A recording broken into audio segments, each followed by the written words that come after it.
ஆண்டவராகிய இயேசு கிறிஸ்துவின் நாமத்தினாலே உங்கள் ஒவ்வொருவருக்கும் அன்பின் வாழ்த்துக்கள். நாம் தேவனிடத்தில் பல காரியங்களை குறித்து வேண்டிக் கொள்கிறோம்.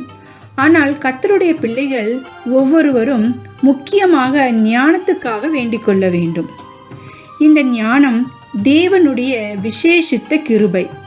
இந்த ஞானத்தை எப்படி பெற்றுக்கொள்வது என்று யாக்கோபு ஆலோசனை சொல்லுகிறார். ஞானம் என்பது அனுபவம், அறிவு, சரியாக நியாயம் தீர்த்தல், விவேகம், முக்கியமாக புரிந்து கொள்ளுதல் என்று சொல்லலாம். குறை உள்ளவனாய் இருந்தால் அவன் தேவனிடத்தில் கேட்க வேண்டும். அப்பொழுது தேவன் தம்மிடத்தில் ஞானத்தை கேட்கிறவனுக்கு அதை சம்பூர்ணமாய் கொடுப்பார். கர்த்தர் யாவருக்கும் சம்பூர்ணமாய் கொடுக்கிறவர்.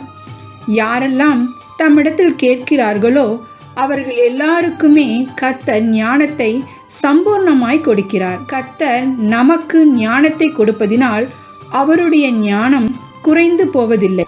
அவர் சர்வ ஞானம் உள்ளவர்.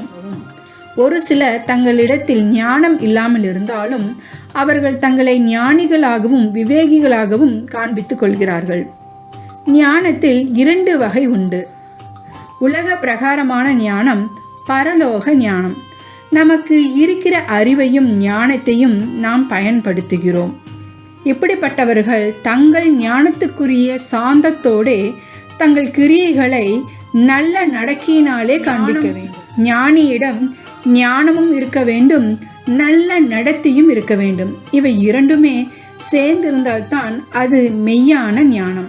மெய்யான ஞானம் உள்ளவர்கள் பெருமைப்பட மாட்டார்கள், கோபப்பட மாட்டார்கள், நீடிய பொறுமையோடு இருப்பார்கள், மனத்தாழ்மையோடு இருப்பார்கள். மனத்தாழ்மை ஞானத்தை விருத்தியடைய செய்கிறது. உலக பிரகாரமான ஞானம். நம்மால் உலக ஞானத்தை பெற முடியும், ஆனால் அவை துட்செயல்கள் நிறைந்ததும் தேவனுக்கு விரோதமாக செயல்படக்கூடியதாய் இருக்கிறது. ஞானி எங்கே? வேதபாரகன் எங்கே? இந்த பிரபஞ்சத்தக்க சாஸ்திரி எங்கே?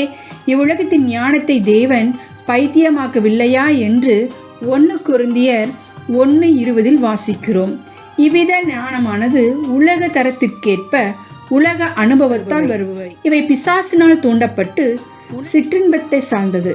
இவை முழுவதும் இருதயத்தில் கசப்பு நிறைந்ததும் பொறாமையும் மற்றும் தன்னலம் சார்ந்த காரியங்களை மட்டும் மையமாக கொண்டவை. ஆளுமை, பதவி மற்றும் உரிமைகளை பெருமையுடன் பேச தூண்டக்கூடியவை. இந்த ஞானத்தின் விளைவு குழப்பம், துட்செயல்களால் தேவனிடத்திலிருந்து நம்மை பிரித்துவிடும். பரலோக ஞானம். நன்மையான எந்த ஈவும் பூர்ணமான எந்த வரமும் பரத்திலிருந்து உண்டாகி ஜோதிகளின் பிதாவினிடத்திலிருந்து இறங்கி வருகிறது. அவரிடத்தில் யாதொரு மாறுதலும் யாதொரு வேற்றுமையும் நிழலில்லை. மெய்யான ஞானம் தேவனுடைய ஈவாக நமக்கு கொடுக்கப்படுகிறது. இது பரத்திலிருந்து வருகிறது. பரத்திலிருந்து வருகிற ஞானம் பரிபூர்ண சுத்தமுள்ளதாய் இருக்கிறது. நாம் மெய்யான ஞானத்தை பெற்றுக்கொள்ளும் போது நம்முடைய இருதயத்திலும் ஜீவியத்திலும் பரிசுத்தம் நிரம்பியிருக்கும்.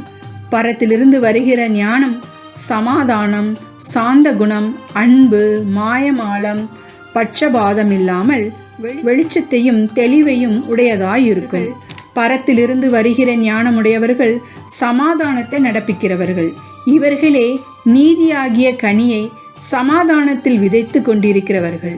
இதன் மூலம் சமாதானம் பெருகும். பிரியமானவர்களே, நம்முடைய வாழ்க்கையின் வெற்றிக்கு அடிப்படை ஞானம்.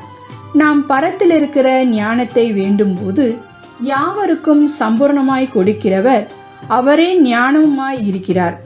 அவரை பரிசுத்த ஆவியானவரால் பெற்றுக்கொள்ளும் போது நம்மில் கிறிஸ்துவுடைய ஞானவான்களாய் கிரியைகளை நடப்பிக்க முடியும். அப்போதுதான் நம்முடைய வாழ்க்கை உருவாகும். நம்முடைய வாழ்க்கையில் காணப்படுகிற சரியில்லாத விஷயங்கள் சரிப்படுத்தப்படும். எதிர்காலத்தை திட்டமிட உதவி செய்யும் மற்றும் நம்முடைய வாழ்க்கையை ஆதாய பண்ணிக்கொள்ள உதவி செய்யும். அது மட்டுமின்றி ஞானமுள்ள இருதயம் உள்ளவர்களாகும்படி எங்கள் நாட்களை எண்ணும் அறிவை எங்களுக்கு போதித்தருளும் என்றும் அவருக்குள் ஞானம், அறிவு என்றதான பொக்கிஷம் அடங்கியுள்ளது. அந்த பொக்கிஷமான ஞானத்தின் ஆண்டவராகிய இயேசு கிறிஸ்துவை அறிந்து கொள்வதற்கான ஞானத்தையும் தெளிவையும் அளிக்கிற ஆவியை தேவன் நமக்கு தந்தருள்வாராக. கர்த்தர் தாமே நம்மை ஆசீர்வதிப்பாராக.